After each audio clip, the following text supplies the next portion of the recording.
학교도 제대로 나온 것도 아니고 1억까지 망했구나 약간 이런 생각이었는데 주식을 맥으로 시작을 했거든요. 돈이 되는 걸 한번 보니까 시간을 갈아 넣자 1년에 100기업 정도는 다니려고 했습니다. 와, 근데 이제 진짜 애널리스트로 간다면서요. 주린이 문턱 넘을 수 있게 손잡아주는 강의 하나 마련했습니다. 얻어가실 것들은 좀 있지 않을까 생각합니다.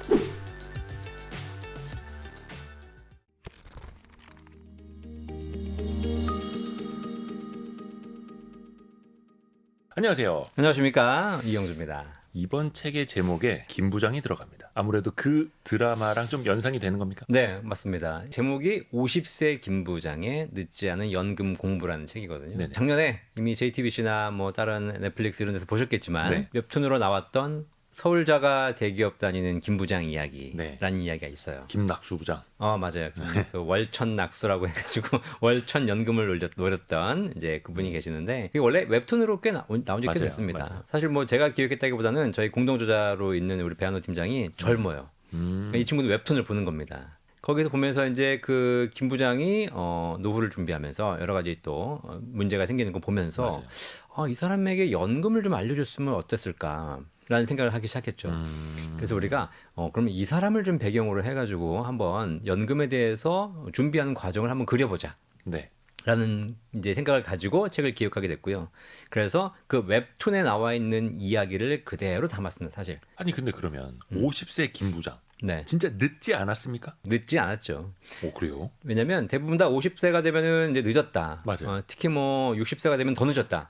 라고 얘기하셨는데 저희 센터에 상담하러 오시는 분들이 대부분 5, 60대예요. 그러니까 사실 좀 늦어서 네. 걱정하면서 찾아가는 거죠. 그렇죠. 그런데 우리가 노후 준비하는데 뭐 길게 3, 40년 준비하시는 것도 하나의 좋은 방법이지만 제가 딱 보니까 한 10년만 제대로 준비해도 충분히 노후 준비가 가능하고요. 그다음에 50대가 사실 노후 준비를 할 수 있는 가장 좋은 시점이기도 합니다. 왜냐하면 일단 생각이 노후 준비를 해야 되겠다라는 데 절실함이 생겨요.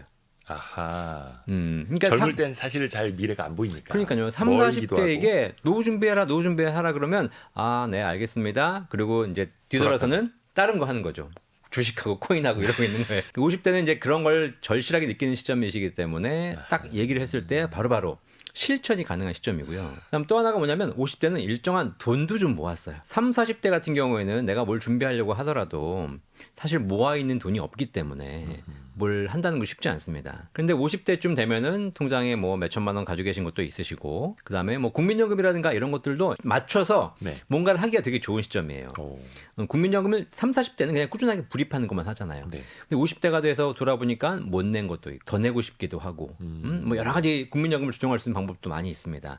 그래서 50대가 그런 걸 하기가 제일 좋고요. 또 하나가 뭐냐면 50대가 되면 자녀들이 이제 대부분 성장을 했잖아요. 재정적으로 약간의 여력이라는 게 생깁니다. 사실 저도 뭐 30, 40대를 살았지만 30대 맞벌이 부부가 맞벌이 한다 하더라도 학원비 대야죠. 교육비 대야죠. 이런 거 하게 되면 실제로 뭔가 저축을 한다는 것 자체가 쉽지 않습니다. 근데 50대가 되면 그런 여유가 좀 생깁니다. 그래서 실제로 50대들을 상담했을 때 가장 연금 준비에 대해서 진지하게 상담할 수 있고 그로 인한 효과들이 좋고 그리고 내가 준비를 딱 한 10년 정도만 제대로 할 수 있다면 60대, 70대에 본인의 생각보다 훨씬 더 풍요로운 노후를 준비가 가능하다. 사실 책을 제목을 쓸 때 이렇게 연령대를 쓰는 것이 굉장히 위험해요. 책을 판매하는 데 있어서. 독자층이 좁아지니까요. 그러니까요. 이거 30, 40대도 안 보는 거잖아요. 그죠? 근데 그럼에도 불구하고 이 50세 김 부장이라고 딱 이유가 뭐냐면 우리 사회의 가장 주축을 이루고 있는 세대이고 저랑 비슷한 세대이기도 하거든요. 그리고 이들이 가장 필요를 느끼는 세대이기 때문에 오히려 이들이 보면서 준비를 하게 되는 것이고 그것이 커져가면서 40대, 30대로 이제 전파가 되겠죠. 그래서 오히려 저 책을 제목을 쓸 때도요. 50세를 정말 타겟으로 해서 이분들에게 꼭 필요한 내용을 이렇게 담았다고 보시면 됩니다. 근데 과거랑 확실히 좀 달라졌어요. 연금에 대한 관심도가 과거보다 확실히 올라갔습니다. 아무래도 지금 이제 베이비붐 세대가 은퇴 시점이 다가오고 항상 그래요. 뭐 제가 맨날 하는 얘기지만 교통사고가 나봐야 내가 안전벨트를 잘 매야 되겠다. 좀 주의 운전해야 되겠다. 이런 생각이 들지 않습니까? 우리 사회에 본격적으로 은퇴하는 세대들이 늘어나면서 이제 그분들이 바로 옆에 보이기 시작하는 거예요. 바로 내 앞자리에 앉았던 선배 부장님이 희망퇴직을 당하고 나가면서 대책 없는 노후를 통해서 고민하는 걸 보이고 또 내 옆에 있던 누가 나가면서 그분이 연금 받는 게 보이고 이런 사례가 보이기 때문에 이제 준비를 더 많이 하게 되는 거죠. 내가 5년밖에 안 남았구나. 10년밖에 안 남았구나. 그러니까 사실은 그런 절실함이 있어야 실천과 실행으로 이어지는데 맞습니다. 50대가 그 딱 좋은 시기다. 좋은 늦지 시기죠. 않았다. 네. 그럼 이제 50대 요즘 뭐 대기업 다녀도 50대 중반이면 이제 집에 간다는 말이 있는데 네. 국민연금 나오기가 한 10년 혹은 네. 10년 이상의 그 공백이 있잖아요. 그렇죠. 그것도 메울 수 있다라는 거예요.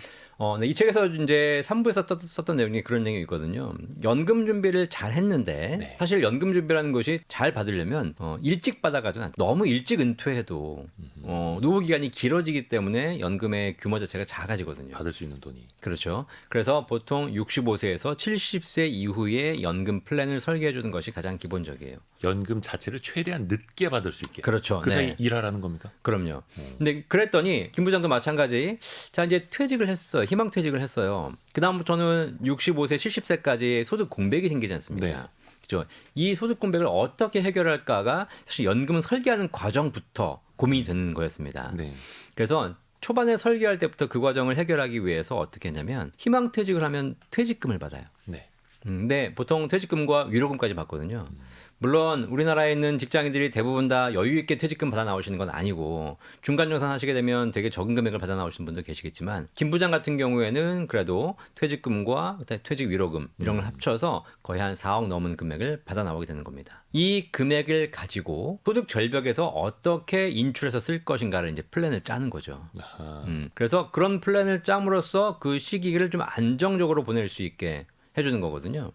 이게 이제 실제 연금을 준비하는 단계부터 소득 절벽을 어떻게 보낼 것인가를 설계를 하고 들어가는 거죠. 그 사이에 또 오랫동안 일을 할 수 있다면 더없이 좋은 거고요. 예. 근데 실제로 그 웹툰에 보시면 김낙수 부장 같은 경우에는 네. 사실 제가 그 웹툰을 보면서 되게 아쉬웠던 건 뭐냐면 예. 지금 이 책에 나오는 50세 김 부장 같은 경우에는 그렇게 퇴직금을 잘 설계해서 은퇴 절벽을 잘 보낼 수 있는 방법을 만들었지만 네. 실제 웹툰을 보시면 자기가 퇴직해가지고 거의 한 5억 가까운 퇴직금을 받아 나옵니다. 네. 근데 김 부장 같은 경우에는 노후 준비가 안 돼 있던 거예요. 예, 예. 사전에 연금에 대한 준비를 안 한 거죠. 그렇죠. 근데 막상 이제 희망 퇴직을 하고 나오니까 퇴직금 받았는데 예. 막막하잖아요. 국민연금도 시작하려면 10년 이상 남았고 그래서 뭘 했냐면 상가 투자. 상관도 그게 참 되게 신기한 게 월천 낙수를 노리면서. 네, 그러니까요. 이게 뭐냐면 여러분들 좀 주의하셔야 될 게 뭐냐면 평소에는 내가 관심 없던 분야, 그다음에 내가 그냥 스쳐 지나가던 수많은 그 광고판 이런 것들이 평소에는 안 보입니다. 근데 내가 퇴직금 5억이 통장에 있으면요. 지나가다 그런 게 보입니다. 신문을 봐도 그런 게 보이고요. 귀에 들어와요. 광고를 봐도 그게 귀에 들어옵니다. 예. 평소에 안 들어오던 거예요. 아, 근데 그런 광고 중에 사실 제대로 된 광고나 제대로 된 투자는 찾기 쉽지 않겠죠. 네. 저는 개인적으로 그렇게 생각해요. 광고를 할 정도면 장사가 안 되는 거예요. 그렇죠. 장사가 잘 되는 회사는 광고를 할 필요가 없어요. 자, 그런데 이제 김 부장이 그래서 지나다가 상가 광고를 본 겁니다. 네. 상가 광고를 보고 거기다 투자했더니 대출까지 얹어서 10억 넘게 투자하게 되면 월천을 받을 수 있다. 네, 월세로만. 그렇게 이제 해가지고 결국은 했지만 방송에서 보니까 약간의 사기도 있었고 어쨌든 그런 과정을 통해서 결국은 퇴직금을 다 날리고 대출을 상환하느라고 서울 자가 집까지 결국은 날렸거든요. 팔게 되고. 네, 이게 뭐냐면 50대부터 시작해서 내가 은퇴 이후에 어떻게 노후를 설계할지에 대한 준비가 안 돼 있다 보니까 이게 급하게 그런 투자를 하게 되는 것이고 그런 투자를 통해서 결국은 내가 갖고 있던 것까지 다 날리게 되는 거예요. 평소에 준비를 해야 된다라는 거고요. 안타까웠어요. 그거 안 해도 되는 건데. 그러니까. 충분히 가능했던 노후였는데 이 책을 읽었어야 되는 건데 김 부장이 김낙수가 근데 사실은 사람들은 원초적인 질문부터 하게 돼요. 원초적인 그 궁금증부터 갖게 되고 네. 조바심이 날 수밖에 없는 게 당장 나는 돈은 없는데 네. 노후에는 얼마가 있어야 될까? 왜 이제 생애 주기도 길어지고 있고 기대 수명도 길어질 수밖에 없는데 네. 그런 질문 많이 받지 않으십니까? 노후에 얼마가 있어야 되나? 이런 굉장히 질문? 많이 받죠. 네. 사실 뭐 통계 자료로도 다 나와 있습니다. 노후에 적정 생활비, 기본 생활비, 여유로운 생활비 이런 것들이 나와 있거든요. 실제로 아주 기초적인 생활을 해보니까 시골에서 사신다, 지방에서 사신다, 크게 소비를 활성화하지 않는다 이런 분들은 한 달에 100만 원, 200만 원 가지고도 충분히 사시더라고요. 네. 네, 뭐 크게 돈 들어갈 일이 없으니까. 예. 그런데 우리가 이제 일반적인 과정에 봤을 때 특히 이 서울자가 대기업 김 부장 서울에 사는 사람이잖아요. 서울에 산다는 것 자체는 여러 가지 부대 비용들이 많이 들어간다는 얘기예요. 제가 한번 계산을 해봤어요. 그랬더니 실제 먹는 비용 빼고 예. 먹는 비용 빼고 그냥 차를 타면은 우리가 차에 대한 유지비가 들어가고 그렇죠. 보험료가 들어가고 세금이 들어가죠. 집을 갖고 있으면 집에 대해서 재산세도 내야 되고 관리비도 내야 되죠. 네. 이런 것만 따져봤더니 먹는 거 빼고 그냥 순수하게 고정적으로 들어가는 것이 서울 경기에 살면 기본적으로 한 달에 150, 200이 들어갑니다. 먹는 거 빼고요. 네. 2인 가족이 산다 하더라도 최소 한 달에 100만 원, 150만 원 생활비 들어가면 그러면 진짜 기본적인 생활을 할 수 있는 비용이 한 300만 원 정도. 기본 의식주만. 그렇죠. 거기다가 조금 이제 외식도 하고 좀 여행도 다니려고 하려면 한 달에 한 400만 원. 친구도 좀 만나야 되고. 네. 필요한 거고요. 조금 더 여유롭게 준비하자면 4, 500 이상이 있어야지 사실 노후의 기본적인 서울 경기에서의 생활이 좀 가능한 거죠. 사실 근데 그 정도의 노후 자금, 여유 자금, 월 현금 흐름 이게 또 쉬운 거는 아닌데. 네. 근데 한켠에서는 걱정을 하면서도 네. 한켠에서는 아무것도 안 하더라고요. 네, 어떻게든 맞아요. 되겠지. 네. 내용에 생각하면서 항상 궁금했던 게 뭐냐면요. 저는 노후 준비를 언제부터 해왔냐면 20대 후반, 30대 초반부터 노후 준비를 해왔습니다. 아니 직업적으로 그렇게 되신 거야 아니면은 사실 제가 연금 전문가를 해야 되겠다라고 마음 먹고 한 거는 본격적으로 한 건 한 10년, 15년밖에 안 돼요. 근데 그 전부터 이미 연금에 대한 준비를 해왔다는 거죠. 이게 왜 그런가 봤더니 예. 첫 직장이 이제 대기업에 들어갔거든요. 예. 대기업 들어갔다가 5년 만에 집어치고 나왔어요. 그러고 나서 지금까지 이렇게 이제 상담도 하면서 세일즈도 하면서 영업복도 하면서 이렇게 결국 뭐냐면 자영업자로 살아온 겁니다. 네네. 자영업자로 살아왔더니 어떤 생각이 드냐면 오늘 내가 소득이 있어도 내일 장사가 돼야 되는 거예요. 끊임없이 불안한 삶을 사는 겁니다. 그렇죠. 그러다 보니까 이 불안함을 안정시키기 위해서 내가 뭔가를 준비해야 되겠다는 생각을 하게 되는 겁니다. 그래서 일찍부터 눈을 떠서 노후 준비를 해야 되겠다라는 생각이 강해졌죠. 그런데 사실 이 50세 김 부장 같은 경우에 네. 우리나라에 있는 수많은 직장인들 경우에 가장 큰 문제가 막연하게 어떻게 되겠지라고 생각하는 가장 큰 이유가 뭐냐면 평생을 안정적인 직장에서 살아왔기 때문에 그래요. 월급 밀린 적 없고. 그러니까요. 예. 그리고 당장 아무 문제가 없고 어쨌든 뭐 55세, 60세까지 고양이 보용이 보장되어 있는 상태에서 먼 미래를 미리미리 준비할 필요가 없는 거죠. 저는 그래서 정규직이 되게 좋은 직업이라고 우리가 사회에서 인식하지만 네네. 반대로 정규직이 그런 부분에서 미래를 준비할 수 있는 굉장히 반대로 안 좋은 게 있어요. 너무 따뜻한 아랫목에만 있는 거예요. 그러다 보니까 지금 당장 아무 문제가 없으니까 내 노후도 어떻게 되겠지라는 생각에 미래를 이제 방치해 두는 것이죠. 근데 그것이 이제 50대가 되면 옆에서 선배들이 나가는 게 보이면서 나도 이제 어떻게 되지라고 생각하는 거예요. 그래서 왜 매월 타박타박 월급을 잘 받는 게 가장 위험하다라는 말씀들 공통적으로 하시더라고요. 그렇죠. 평생 그렇게 살 수 있다면 제일 좋겠지만 언젠가는 끊긴다는 끊기니까. 거거든요. 뭐 약간 우스갯소리로 조선시대의 노비와 네. 현대 시대의 노비들을 제가 비교한 적이 있어요. 노비가 뭡니까? 노비, 노동- 남의 집 근로소득 일 가지고. 그죠. 네. 지금, 우리가 사실 종업원이라는 말 자체가 되게 좋은 말이지만 네. 종업원이 결국은 딸을 종 노의 종자잖아요. 아, 그러니까 뭐 현대판 노비가 결국 직장인입니다. 왜냐면 사장님 시킨 일을 하는 거니까. 이거 오해하시면 안 되는 게 가끔 이제 노비를 노예로 오해하시는 분들이 있는데 엄연히 다른 겁니다. 아, 그래요? 네. 그러니까 노비는 월급을 받는 직업인 거예요. 네, 직업. 자, 그런데 조선시대 노비는 어떠냐면요. 젊을 때는 장작을 패고 나이 들면 마당을 쓸지언정 네. 자르지 않았어요. 종신제예요. 네. 그런데 지금의 노비는 60세가 되면 내보냅니다. 이제 마당 쓸 일임이 없으면 이제 집에 가라고요? 그러니까요. 그게 사실 좋은 말로 퇴직이죠. 예. 자, 그런 차원에서 보니까 사실 우리가 항상 생각하면서 내가 지금은 뭐 근로자로서 회사에 일을 하고 있지만 결국은 내 인생 이막에는 내가 정말 하고 싶은 일을 해야 되지 않을까라는 준비를 같이 병행하실 필요가 있는 거죠. 그래서 흔히들 우리가 3층 연금 이야기 하잖아요. 네. 국민연금, 네. 퇴직연금, 개인연금 이렇게 꼭 3층이어야 합니까? 국가가 3층을 하라고 돼 있고요. 예. 주택연금까지 하게 되면 4층까지도 가능하거든요. 어허. 근데 그거는 진짜 나중에 집밖에 없거나 노후 준비가 부족하신 분들은 주택연금을 활용하시면 좋은 거지만 네. 그렇지 않고 국민연금, 퇴직연금, 개인연금 이 3층 연금을 준비하시는 게 좋습니다. 국민연금은 사실 일만 열심히 하면 직장인 같은 경우에는 급여에서 자동적으로 빠지기 때문에 네. 내가 뭔가 의도하지 않아도 잘 준비할 수 있는 거잖아요. 그렇죠?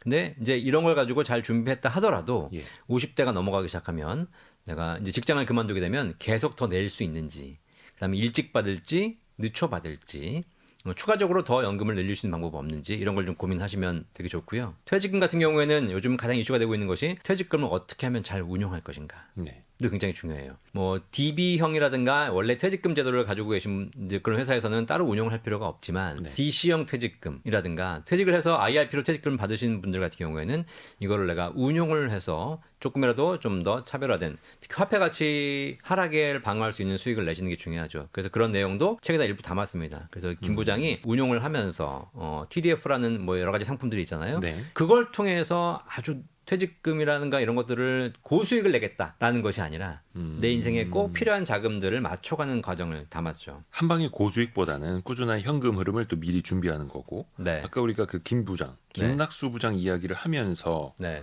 상가 투자 잘못했다가 돈 날리는 이야기도 했습니다만 네. 그게 아니라 현금 흐름을 위해서 원룸이나 네. 오피스텔 사서 월세를 받는 방법들도 좀 한켠에서 생각하시잖아요. 네. 이건 어떻습니까? 연금처럼. 부동산이나 오피스텔을 사서 월세를 받는 방법. 그다음에 요즘 많이들 하고 계시는 게 이제 뭐 주식을 사서 고배당주를 사서 배당을 받는 방법. 노후의 현금 흐름을 만드는 하나의 방법 중에 하나인 건 사실입니다. 네. 문제가 뭐냐면 내가 지금 하고 있는 부동산 투자와 주식 투자를 70세, 80세에도 할 수 있을 것인가를 한번 고민해 보셔야 돼요. 지금은 할 수 있습니다. 왜냐면 빠릿빠릿하고 네. 또 내가 상황 판단할 수 있고 문제가 생기면 가서 보면 되는 것이고 이런 여러 가지가 있잖아요. 근데 부동산은 내가 투자를 해서 월세를 받습니다. 네. 근데 부동산이라는 것이 내 명의로 돼 있는 거잖아요. 네. 내가 상가를 사서 월세를 받았는데 상가에 뭐 동파가 돼가지고 물이 안 나와요. 그럼 그거 누가 처리해야 되죠? 집주인이 해줘야죠. 집주인이 해줘야 됩니다. 네. 차라리 내가 아주 큰 상가를 사서 거기 뭐 관리 업체를 두고 그럼 나는 할 일이 없겠지만 그렇지 않고 내가 뭐 5억짜리 10억짜리 투자를 한다고 했을 때 내가 해야 될 일이 너무 많아요. 그런 부분을 평생 한다는 것이 쉽지 않고요. 그다음에 월세가 계속 들어오면 좋은데 공실이라는 게 생깁니다. 그래서 또 시장 상황에 따라서 공실이 생기면 그 부분에 대해서는 또 소득이 또 중단되는 줄죠. 것이죠. 부동산은 멈추는 자산이다. 대신에 연금은 흐르는 자산이다. 보유하는 것에 더 의미를 두는 자산이고 네. 연금은 꾸준하게 거기서 일정한 현금 흐름이 발생하는 것에 의미를 두는 자산이기 때문에 사실 노후에 월세나 주식을 통해서 현금 흐름을 창출하는 것 이거는 저는 연금과 더불어서 플러스 알파로 준비해야 되는 것이지 아하.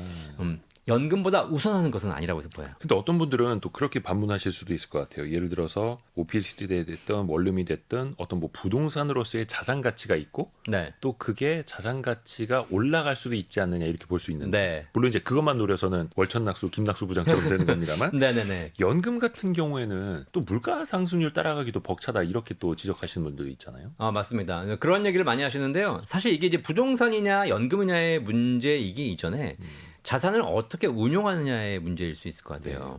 부동산을 가지고 있었을 때 월세를 받지만 부동산 자산 가격이 상승을 하잖아요. 그죠? 네. 연금도 마찬가지. 연금을 받으면서 남은 자산을 굴려서 연금 가치를 올릴 수 있습니다. 그거는 부동산 자산이 5% 상승할 때 연금은 3% 상승할 수는 있겠지만 그런 가치를 올릴 수 있는 방법이 있고요. 그다음에 우리가 연금에 있어서 화폐 가치 하락, 인플레이션의 문제를 해결할 수 있는 가장 좋은 방법. 연금을 준비할 때 네. 대부분 다 정액으로 준비합니다. 뭐 한 달에 50만 원씩 10년을 불입하겠다. 예. 이렇게 준비하잖아요. 그죠? 근데 그렇게 하지 말고 정률로 준비하는 거예요. 내 소득의 얼마를 네, 소득의 10%를 준비하겠다. 100만 원 벌 때는 10만 원, 200만 원 벌 때는 320만 원 이렇게 준비해 가는 겁니다. 네. 실제로 부동산 투자를 하시는 분들을 보면 다 어떻게 하고 있냐면 정액 투자하시는 분들은 없어요. 정률 투자합니다. 잘 한번 생각해 보세요. 약간 극단적으로 80년도에 잠실 아파트가 1,000만 원이었어요. 그 1,000만 원을 살려면 1,000만 원이 필요했죠. 네. 나는 1,000만 원 가지고 집을 사기로 해서 30년이 지난 지금도 1,000만 원 가지고 아파트를 살려고 해. 그러면 없거든요. 네. 그죠? 왜냐면 그 당시에는 아파트가 1,000만 원이었지만 지금은 1억 10억이 올라 있잖아요. 네. 그러면 내가 부동산을 투자하기 위해서 더 많은 금액을 정률로 투자해야 됩니다. 소득도 그때 대비해서 10배, 100배가 올랐잖아요. 70년대 우리 아버지 월급 5만 원이었는데 지금은 사실 누구나 다 한 달에 한 300에서 500만 원 정도를 번다면 그때에 비해서 100배 가까이 소득이 늘어난 거기 때문에 투자도 늘려야 됩니다. 연금도 마찬가지입니다. 연금을 준비하실 때 내가 한 달에 10만 원씩 꾸준하게 10년, 20년을 넣고 있으면서 왜 내 연금 자산은 가치가 오르지 않는 거야? 라고 얘기하시면 안 되는 거고 내가 소득이 오르는 만큼 정률로 연금을 늘리시는 것. 그 국민연금이 납입 방식 자체가 정률 방식이잖아요. 그래서 국민연금은 소득이 오르는 만큼 더 내시기 때문에 그렇죠. 받을 때도 물가 상승률만큼 올려주는 겁니다. 국민연금 그때 갈 때 나 분명히 연봉 올랐는데 월급 네. 올랐는데 국민연금에서 더 떼가네? 더 떼가죠. 라고 하면서 좀 가슴 아파했는데 사실은 그게 좋은 거네요. 당연한 그럼요. 거네요. 그렇게 해야 모든 자산의 가치를 지킬 수 있는 거죠. 아하, 최소한의 자산의 가치를 지킨다는 측면에서 보면 그리고 또 여기까지 들으신 분들 중에서 이런 반문을 속으로도 하시는 분들도 있을 거예요. 그거 돈 많이 버는 사람들 얘기 아니냐고. 네. 그 돈이 그래서 어디서 있어야 내가 연금을 불 거 아니냐라고 하시는 분들께는 네. 어떻게 조언해 드리면 좋을까요? 연금이라는 게 돈이 있어서 한다라고 네. 생각하시면 안 돼요. 건강 관리를 해야 돼요. 네. 건강 관리를 내가 따로 무슨 뭐 돈 내 가지고 비싸게 하는 게 아니라 네. 그냥 기본적인 것부터 하는 거잖아요. 또 건강 관리하기에는 또 운동하기에 시간이 없다. 네, 이렇게 말씀하시는 그러면 안 분도 되잖아요. 많고. 그 시간을 내서 해야 되는 거지 않습니까? 예. 네. 사실 그래요. 20, 30대에 우리가 연금 준비할 때는 따로 뭘 할 필요는 없습니다. 국민연금이 급여에서 뛰어갑니다. 네. 그렇기 때문에 그냥 내가 열심히 일만 하면 국민연금 준비되는 것이고요. 네. 퇴직금도 마찬가지입니다. 퇴직금도 내가 따로 구입하는 게 아니에요. 열심히 일만 하면 회사에서 쌓아주는 것이죠. 예. 네, 그래서 사실 이렇게 국민연금, 퇴직연금을 준비할 때는 크게 뭔가를 하는 것이 아니라 열심히 일만 하면 되는데 예. 지금 우리 사회의 가장 큰 이제 좀 문제는 뭐냐면 그 자영업자, 프리랜서 이런 분들은 국민연금도 내가 급여에서 뛰어가는 것이 아니기 때문에 네. 연체를 하신 분도 많이 계시고 퇴직금을 스스로 쌓아가지도 않습니다. 그러다 보니까 노후 준비는 뒤처지게 되는 것이죠. 그리고 이제 40대가 되면 여러 가지 이제 자녀들에 대한 뭐 여러 가지 이런 비용이 많이 발생하지만 50대쯤 되면 여유분이 생기기 시작합니다. 예. 그리고 또 맞벌이 하시는 경우도 있으시죠. 그래서 소득이 늘어나는 만큼은 소비를 자꾸 늘리고 있지만 연금이라는 것이 그런 거죠. 미래의 소비를 위해서 현재의 소비를 줄이는 행위거든요. 예. 그래서 지금 내가 많이 쓰면 당연히 미래는 못 쓰는 겁니다. 하지만 내가 조금 아껴서 지금 미래 대비해서 연금을 준비할 수 있고 그 연금을 준비하기 위해서 우리 방송 보신 시청자분들한테 한 달에 무슨 뭐 몇백만 원씩 준비해라 이런 얘기 드리는 게 아니에요. 사실 연금 저축 우리가 연간 600만 원, IRP는 연간 900만 원까지 납입하면 세액공제를 받지 않습니까? 네. 연간 900만 원까지 내면 한 달에 75만 원씩 내는 거예요. 이것도 엄청나게 부담스러운 금액이에요. 그렇죠, 사실은. 그런데 한 달에 3, 40만 원 정도씩만 네. 꾸준하게 불입하면 1년이면 3, 400만 원 되는 것이고요. 10년이면 3, 4천만 원 되는 것이고요. 이걸 20년, 30년 하게 되면 원금만 1억이 넘어갑니다. 그래서 거기다가 수익까지 합치게 되면 한 2억 넘어가게 되고요. 이러면 노후에 한 달에 100만 원, 200만 원 연금 확보할 수 있거든요. 그래서 결국은 이거 연금에 대한 준비는 약간 시간과의 또 싸움인 것이다. 그래서 적은 금액을 꾸준하게 장기적으로 준비하다 보면 결국은 노후 준비는 잘 될 수 있기 때문에 그런 차원에서 좀 한번 해보시고 또 맞벌이 한다면 조금 더 여력이 있으시니까 이런 걸 좀 한번 해보시면 누구나 다 가능할 거라고 생각합니다. 그럼 금액적인 부담이 있다면 조금이라도 일찍 시작하라는 거네요. 네. 그리고 또 아까 국민연금 수령하기 전까지의 소득 공백 이야기 하셨습니다만 오히려 30대, 40대의 맞벌이 부분은 뭐 육아라든지 시간적인 측면에서 좀 어려운 면이 있지만 오히려 50대가 되면은 그 부분에서 또 이제 자유로워지고 맞벌이를 또 하실 수 있는 구조로 가기도 하는 거고요. 그리고 목돈을 좀 가지고 계신 분들이 있으시잖아요. 네. 이 목돈을 가지고 있는 경우에도 50대가 되면 연금으로 바꿀 수 있는 여러 가지 다양한 옵션 상품들이 있습니다. 목돈을요? 네. 내가 한 통장에 몇 천만 원 있다. 네. 국민연금 같은 경우에는 목돈을 추후 납부할 수 있는 방법도 있고요. 아하, 네. 그다음에 뭐 요즘 ISA도 많이 하시잖아요. 여기 연간 2천만 원씩 넣으셔가지고 자산을 불려가는 방법도 있고. 나중에 그거를 IRP로 옮길 수도 있고. 그렇죠. IRP로 옮기시게 되면 또 그걸 연금으로 받을 수 있는 방법도 예. 있고. 그다음에 내가 순수하게 그냥 목돈이 있다. 그러면 일시납 연금이라고 해서 목돈 5천만 원 1억을 맡기고 일정한 기간이 경과한 후에 연금으로 평생 받을 수 있는 그런 옵션들이 많이 지금 나와 있고. 앞으로는 제가 뭐 이 책에는 다 쓰지 않았지만 그래도 우리 사회에 더 많은 연금 솔루션들이 나올 거기 때문에 네. 그런 부분 여러분이 안심 가지고 공부하고 준비하신다면 지금보다 훨씬 더 좋은 대안이 있을 겁니다. 그 연금 중에서 몇 가지 또 이제 활용 방안에 대해서 한번 살펴볼게요. 네, 국민연금. 네. 국민연금을 당장 활용할 수 있는 방법부터 좀 알려주실까요? 50세 김 부장님 같은 경우에는 예. 꾸준하게 국민연금을 납입해 오신 직장 생활을 하신 분이셨어요. 예. 그러니까 이분 같은 경우에는 지금 당장 뭘 할 수 있는 건 없었어요. 그런데 그렇지 않고 이 수많은 자영업자라든가 프리랜서들은 과거에 못 낸 기간이 있잖아요. 네. 이거를 지금 낼 수 있는 추후 납부라는 제도가 있습니다. 그래서 국민연금 추후 납부를 통해서 국민연금을 늘릴 수 있는 방법이 있고요. 뭔가 좀 쫓아가는 느낌으로. 네, 그래서 과거에 못한 과거에 거. 못 낸 거지만 지금 채워놓으면 연금액이 더 올라가는 구조가 되는 것이고요. 네. 그다음에 60세가 되면 지금 55세에 희망퇴직을 하거든요. 55세에 김 부장이 희망퇴직을 하면 더 이상 국민 소득이 없기 때문에 이제 국민연금을 못 내지 않습니까? 그런데 그렇다 하더라도 60세까지 내가 국민연금을 더 불입할 수 있습니다. 직장을 다니지 않으면 국민연금을 내지 않는다가 아니라 우리나라에서 노후 준비에 가장 좋은 수단이 국민연금이라고 가정했을 때 네. 국민연금을 꾸준하게 퇴직 이후에도 불입을 하는 것이죠. 내가 다른 소득이 있다면 아니면 소득이 다른 현금이 없어도. 있다면 자산이 있다면 예, 다른 자산이 있다면 네. 다른 자산으로 국민연금을 불입하는 겁니다. 그럼 예를 들면 내가 통장에 한 2, 3천만 원이 있는데 여기서 한 달에 50만 원씩 국민연금을 불입하는 거예요. 왜냐면 국민연금이 오래 산다는 가정하에서는 사실 가장 수익이 좋은 연금 자산이라고 보거든요. 네. 그래서 하시는 거고 또 이런 분들 계십니다. 60세가 돼서 퇴직하지 않습니까? 그럼 이제 더 이상 국민연금을 내란 얘기조차도 안 합니다. 의무 납부 기간이 종료되기 때문이에요. 예. 그러면 이제 국민연금 계시는 63세, 64세, 65세부터 하거든요. 그러니까 3년에서 5년 정도의 공백기가 생기는 거예요. 예. 그 기간 동안도 국민연금을 낼 수 있습니다. 그래서 국민연금을 진짜 받기 전 달까지 낼 수 있어요. 어허. 네. 그러니까 우리가 생각해 볼 게 내가 다른 자산에 투자해서 더 높은 수익을 낼 확실한 수단이 있다라고 하시게 되면 다른 자산을 투자하실 수 있겠지만 네. 다른 자산은 애매모호하고 내가 노후 준비를 해서 꼭 연금이 필요하다고 했을 때 다른 것보다 국민연금에 계속 임의가입, 임의계속가입을 통해서 연금 받기 직전까지 납부를 하시게 되면 연금액을 더 올릴 수 있습니다.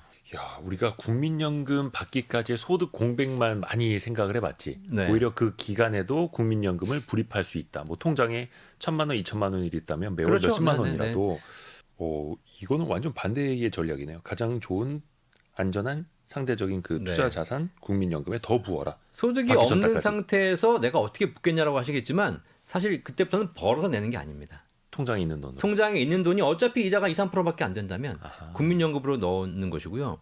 그다음에 국민연금은 연기도 가능해요.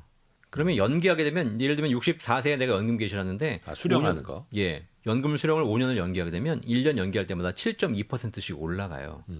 자, 그러면 연금을 이미 수령을 했는데 연금 받아가지고 통장에 넣어놨어요. 안 쓰고. 네. 근데 여기서는 이자가 없어. 아하. 근데 연금을 연기하면 7.2% 이자가 붙다. 어허. 자, 이러면 사실 연기하는 게 훨씬 좋은 거죠. 그러니까 소득이 있다면 노후에도 벌이가 된다면 국민연금은 최대한 노령연금으로 늦게 받을수록 좋은 거예요. 그렇죠. 그래서 김 부장도 이 책에서 국민연금 전략을 최적화 전략을 통해서 전략을 세우기 전까지는 140만 원대에 불과했는데 전략을 세운 뒤로는 거의 200만 원 가까이 국민연금을 확보했습니다. 국민연금은 최대한 마지막까지 더 붓고 최대한 늦게 받아라. 이게 가장 좋은 방식이네요. 그럼요. 늦추면 늦출수록 훨씬 더 좋아지는 연금이기 때문에 내가 갖고 있는 수많은 연금 중에서 가장 늦게 수령하면 좋은 연금이 국민연금이다. 자, 이번에는 퇴직연금으로 한번 가볼까요? 회사에서 그냥 퇴직금 알아서 쌓아주겠지라고 네. 생각을 하고 있습니다만 네. 사실 이것도 전략에 따라서 나중에 내가 열어보게 되는 퇴직연금이 하늘과 땅 차이가 나더라고요. 네. DB형 퇴직연금 제도를 네.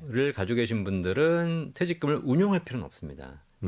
왜냐하면 DB형 퇴직연금 같은 경우에는 퇴직금 계산 자체가 퇴직 직전 3개월 평균 급여 곱하기 근속 연수거든요. 그래서 확정급여형이라고 주는 거죠. 그렇죠, 맞습니다. 받는 금액이 정해져 있는 거죠. 정해져 있는. 이분들 같은 경우에는 퇴직금을 늘리기 위해서 뭘 하시면 되냐면 퇴직 직전 3개월 평균 급여를 올리시면 돼요. 마지막까지 연봉을 인상시켜야 돼요. 그렇죠. 네. 네, 열심히 일하고 최대한. 승진하시면 됩니다. 네. 따로 운용을 할 필요가 없어요. 예. 그런데 이제 우리 회사가 DC형을 선택하고 있다. 예. 그다음 뭐 퇴직해서 이미 퇴직금을 받았다. 이러신 분들은 퇴직금을 좀 운용할 필요가 있죠. 그렇죠. 근데 운용을 할 때 요즘도 가장 많이 듣는 질문이지만 뭘 해야 됩니까? 라고 많이 물어보시거든요. 네. 근데 대부분 다 이제 퇴직금 운용을 잘 모르시니까 대부분 다 안정적인 자산, 예금에 많이 집중돼 있고 그래서 실제로 뭐 최근에 많이 좀 비율이 변화하고 있지만 거의 80% 이상이 안전자산에 들어가 있어요. 그래서 이제 이런 분들 뭘 할지 모르겠다. 그럼 나중에 열어보면은 수익률이 거의 그냥 네, 그래서 실제로 평균 운용 수익률이 2%대 불과하고 그래서 오죽하면 지금 정부에서도 이거를 지금 좀 올리기 위해서 퇴직연금을 기금화하자 이런 얘기가 나오고 있지 않습니까? 국민연금처럼. 네, 그렇죠. 이게 왜냐하면 전체로 묶어서 차라리 운용해주면 오히려 더 수익이 잘 나오지 않을까 뭐 이런 지금 아이디어를 내고 있는 거잖아요. 마찬가지 그래서 이 책에서도 결국 김 부장이 퇴직금을 늘리기 위해서 네. 여기에 TDF라는 상품을 추천을 했습니다. TDF가 타겟 데이트 펀드라는 상품이잖아요. 그렇죠. 이게 타겟 데이트 은퇴 시점을 정해놓고 운영해주는 전략이고요. 글라이드 패스라는 전략을 씁니다. 어려워지는데요. 글라이드 패스, 글라이드 쭉 글라이딩을 해서 이제 착륙을 하는 거죠. 그래서 은퇴 시점이 많이 남았을 때는 좀 투자 자산을 많이 배분해서 공격적으로 운영하고 실제로 은퇴 시점이 가까워 올수록 점점 안전자산 비중을 높이면서 이제 안전하게 착륙할 수 있도록 안전자산 비중을 늘려주는 전략이죠. 그거를 내가 하는 것이 아니라 네. 그 펀드 내에서 자동으로 해주는 전략. 그러니까 젊을 때는 주식 비중이 많고 나이 들어가면서는 이제 채권 비중이 많아지는 네. 그런 방식으로요. 그렇게 해서 일반적으로 내가 운용할 수 있는 정기예금의 수익률보다 한 2배 이상, 한 4에서 5% 이상만 수익을 낼 수 있다 하더라도 내 평균적인 연금 자체가 1, 20만 원이 더 올라갈 수 있다는 거예요. 그러면 노후 자산을 쌓아가는데 굉장히 유리한 전략이 되는 거죠. 근데 그거를 알아서 해준다. 알아서 해준다. 그래서 왜 TDF 광고를 보면 네. 다 알아서 이런 표현 정말 많이 쓰게 되죠. 네. 상대적으로 그러면 이제 운용에 대한 신경을 아니면 이제 금융에 대한 투자 혹은 지식과 경험이 좀 없더라도 선택할 수 있다라는 거고요. 네. 사실 이게 뭐 연금저축 펀드냐 IRP냐 좀 이제 선택하는 종류가 다르기는 한데 네. 이 안에서 또 운용하는 방식도 다양해요. 네. IRP가 Individual Retirement Pension이라고 해서 개인형 퇴직 연금 계좌고 네. 우리나라에 있는 수많은 이제 퇴직 자들이 자기 퇴직연금을 운용할 수 있도록 국가가 만들어 놓은 상품이잖아요. 그래서 그 안에 IRP를 가지고 이렇게 IRP에 돈을 넣어놓고 끝났다고 생각하시는 분들이 계세요. 그럼 안 되는데. 네. 근데 IRP는 항아리일 뿐인 거고요. 그렇죠. 여기 돈을 담았으면 내가 운용을 해야 됩니다. 예. 그런데 수많은 자산을 운용해야 되기 때문에 이 IRP 내에 정기 예금도 있습니다. 그렇죠. 그러니까 안전 자산이 있는 거죠. 정기 예금은 은행 가서 하는 거 아니에요? 네, 은행에서 IRP를 가입하시면 그 안에서 또 정기 예금을 가입할 수 있고요. IRP 안에서. 네. 그다음에 일반적인 주식형 펀드도 가입할 수 있고요. 채권형 펀드도 가입할 수 있고요. 최근에는 ETF도 가능합니다. 그렇죠. 그러니까 직접적으로 내가 막 직접 주식을 사는 것은 안 되지만 네. ETF를 통해서 운용할 수 있습니다. 그래서 이런 거를 내가 골라서 이 중에서 무엇을 할 것인가를 선택해서 자산 배분을 하시면 되는 것이고 다만 IRP는 이제 퇴직금을 운영하는 노후 자산이기 때문에 주식형 비중을 100% 올릴 수는 없어요. 맞아요. 반드시 안전 자산을 30% 이상 편입하게 돼 있거든요. 예를 들어서 뭐 채권형 ETF, 채권형 펀드 같은 거. 그렇죠. 그러니까 원금이 손실되지 않는 자산들을 30% 편입하고 그다음에 나머지 70%를 가지고 내가 운용할 수 있습니다.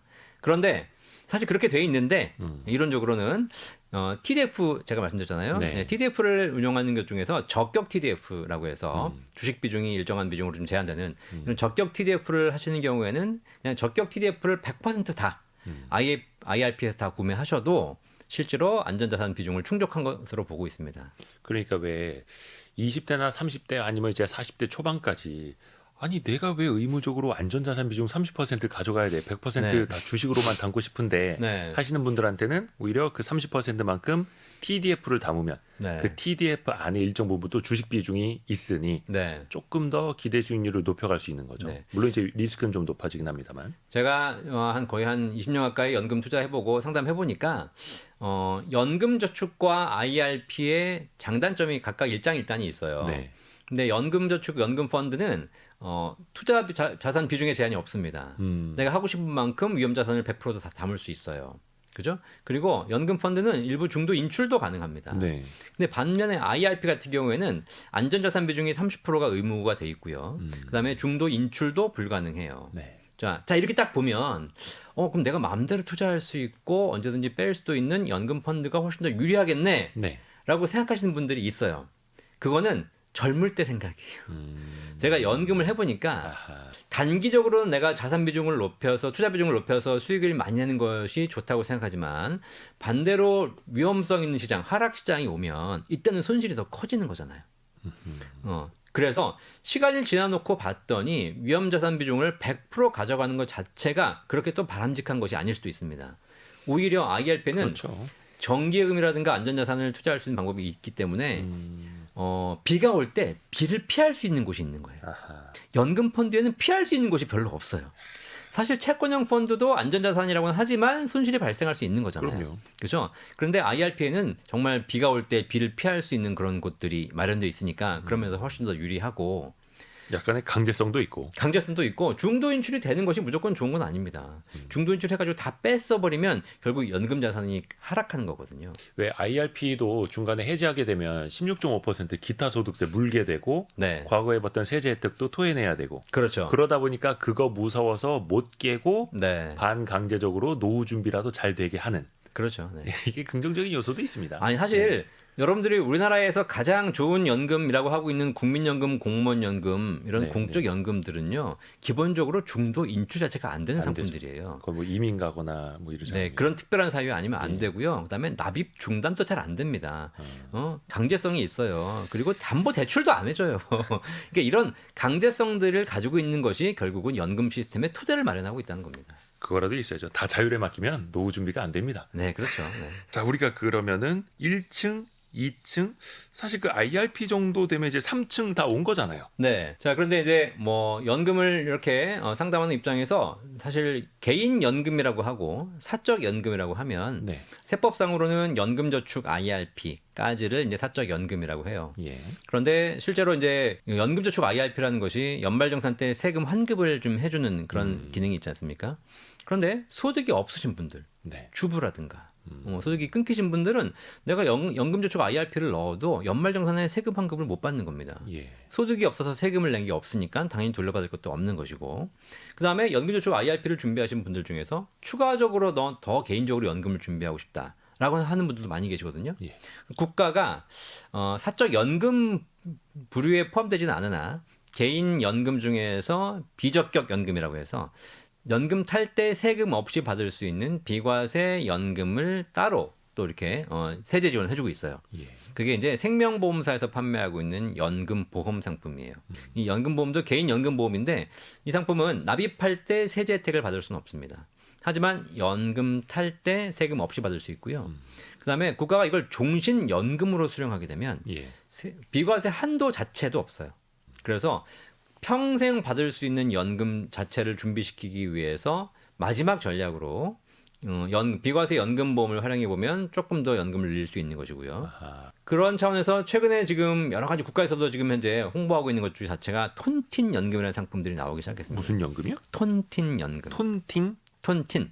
톤틴? 네. 이렇게 어려워요. 네, 이 톤틴이 뭐냐면 예. 사실 이건 17세기 이탈리아 은행가 톤티라는 사람의 이름을 따온 거예요. 아하. 17세기에도 그런 고민이 있었나 봐요. 내가 우리 연금을 준비한 노후를 살아야 되는 사람들이 연금이 부족하다. 연금을 더 받으려면 어떻게 되냐. 근데 돈을 투자해서 수익을 가져와서 연금 받는 건 한계가 있으니 네.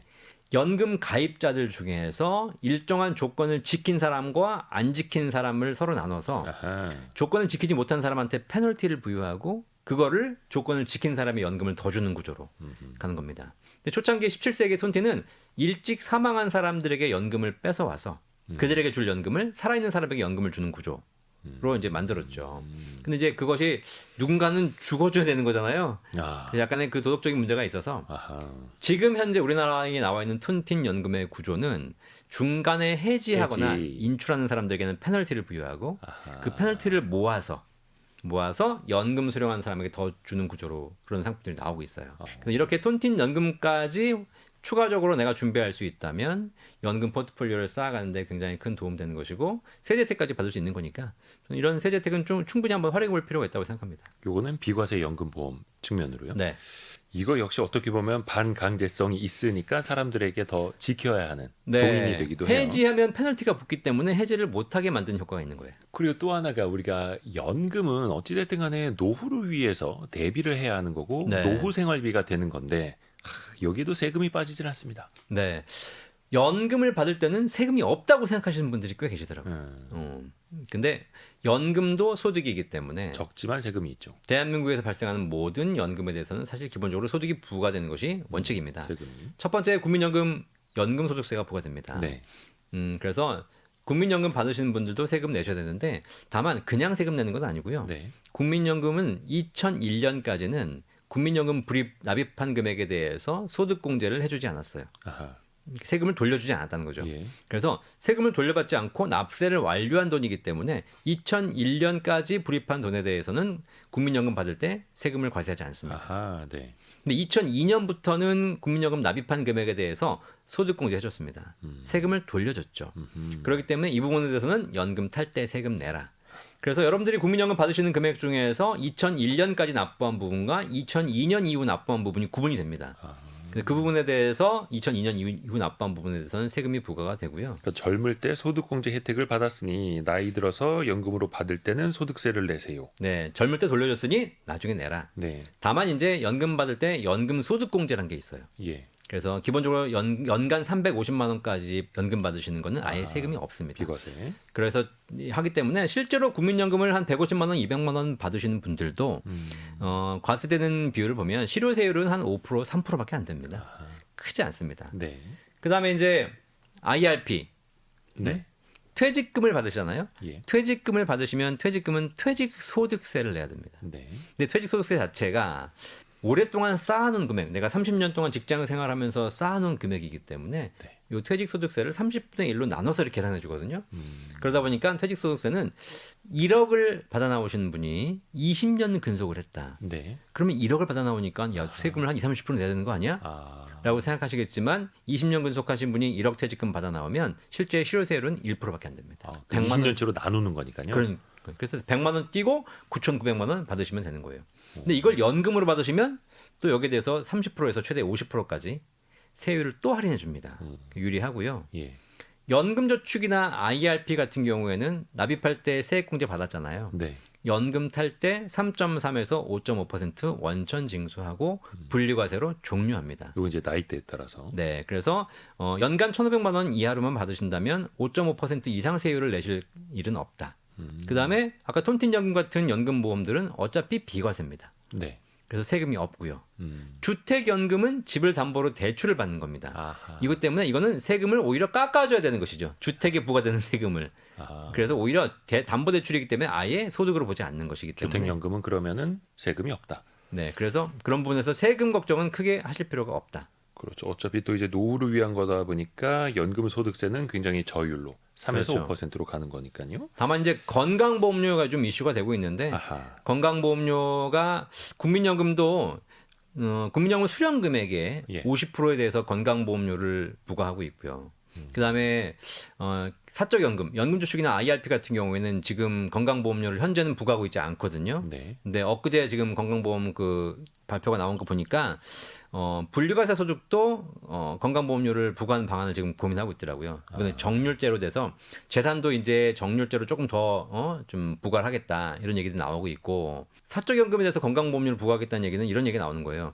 국민연금을 받는 사람들도 건강보험료를 내는데 오히려 국민연금보다 더 여유가 있어서 사적으로 개인적으로 연금 준비하시는 분들에게 건강보험료를 왜 면제하느냐 이런 좀 논란들이 있어서 이런 부분도 건강보험료 부과 대상이 될 것 같은데 다만 뭐 앞으로 개정이 어떻게 되냐를 봐야 되겠지만 네. 일정한 소액으로 한도 내에서 연금 받으신 분들은 크게 건강보험료 걱정하실 필요는 없을 것 같고 조금 더 이제 여유가 있으신 분들에게 좀 부과되지 않을까라고 보고 있습니다. 주로 우리가 이제 50대 김 부장 이야기를 많이 했습니다만 또 40대 또 60대도 있습니다. 네, 40대는 그래도 좀 시간적인 여유가 있는 편인데 50대에 비하면 네. 뭐부터 하면 좋겠습니까?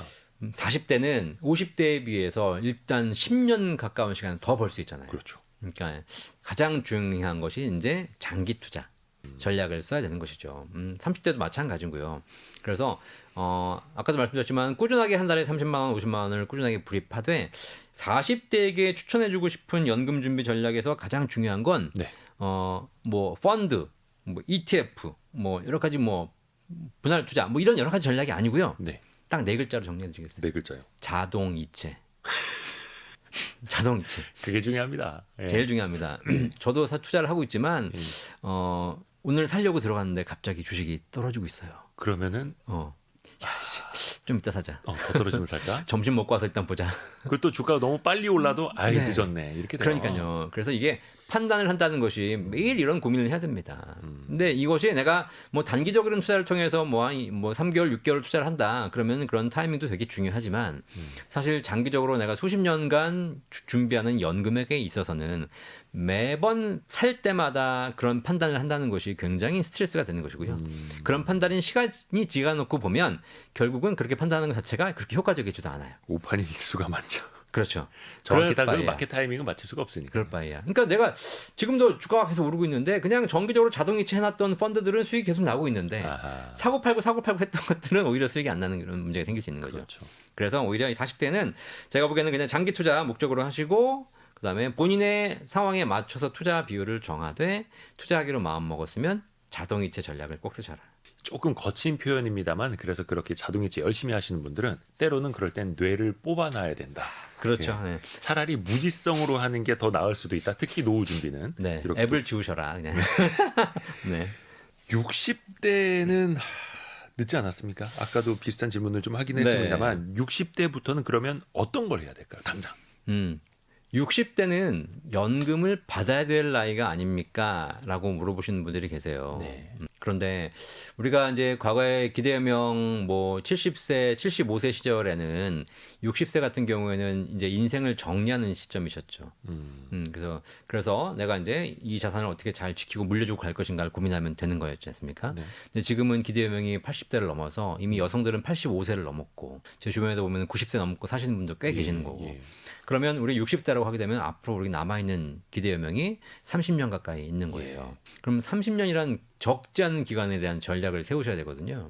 그러면 일단 첫 번째로 가장 중요한 건 이 연금을 준비하면서 더 좋아진 게 뭐였냐면 연금을 준비하고 희망퇴직을 한 이후에 본인이 이제 은퇴 준비를 한 것을 가지고 주변에 강의를 하면 다니면서 강연료도 받고 이런 인생 2막을 설계하고 있거든요.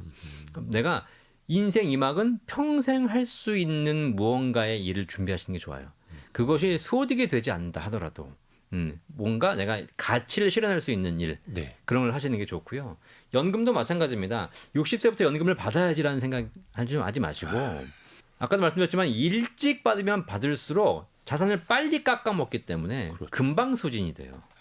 그래서 연금 받는 시점은 65세, 70세로 조금 미루시고 그리고 내 인생에서 아직까지는 더 일할 수 있는 체력이 있는 시점이기 때문에 그때부터 내가 평생 무엇을 할 것인가에 대한 준비를 좀 하실 필요가 있습니다.